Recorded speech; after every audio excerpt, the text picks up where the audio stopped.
What if the sun disappeared right now? Would you be able to handle eternal darkness? Cold temperatures? How about flying off into space? The sun is the only star in our solar system, and it gives life to everything here on Earth.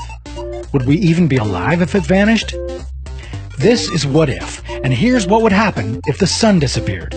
The truth is, we wouldn't even notice for the first 8.5 minutes. This is how long it takes sunlight to travel to our planet. So even if the sun disappeared, its last ray of light would take 510 seconds to reach your skin. And what about gravity? The sun is the dominant gravitational force in our solar system. It has all 8 planets moving around it. So if the sun disappeared, would we fly off into space? Yes, but not right away. The force of gravity turns out to have speed too. In his theory of general relativity, Einstein proved that gravity is just as fast as light, and not instantaneous as was previously thought. This means the Earth would still be orbiting a recently vanished star with no clue of the upcoming darkness. But just for 8.5 minutes. When the last of the sun's rays reached the Earth, eternal night wouldn't be our only problem. The very same moment the sun disappeared from the sky, Earth would start traveling into space at 18 miles per second. Assuming the Earth didn't collide with any other planets or asteroids or get sucked into a black hole, it would be moving in a straight line for 43,000 years before it found another star to orbit. But you wouldn't have to worry about that. Within 2 seconds, the moon would go dark, since there would be no sunlight to reflect.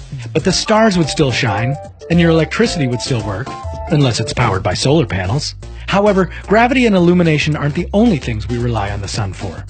Plants need the sun for photosynthesis. Turning light into energy is how plants stay alive. Without sunlight, most small plants would be dead within days. Larger ones, like trees, would survive for several decades due to their slow metabolism. This would knock out the bottom tier of the food chain. Most animals would die off slowly. Only scavengers feeding on the dead would remain until they froze to death. Because within a week, the average temperature on Earth would drop to a bone-chilling 32 degrees Fahrenheit. And by the end of the first year, minus 150 degrees would be the new norm. And it would keep dropping until stabilizing at minus 400 degrees Fahrenheit.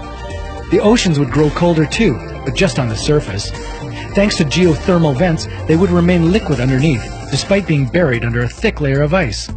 So if you're lucky enough to survive, consider moving to the ocean floor. In the end, the organisms living around those geothermal vents would be the only living beings not to notice any difference. They don't need the sun to live and could continue to thrive for billions of years until the planet became a frozen chunk of rock drifting in space. Fortunately, the sun has about 5 billion years of fuel left. Have a burning what-if question? Go ahead and comment below. We'd love to take a hypothetical look at your what-if scenario. And make sure to follow us for our new what-if videos.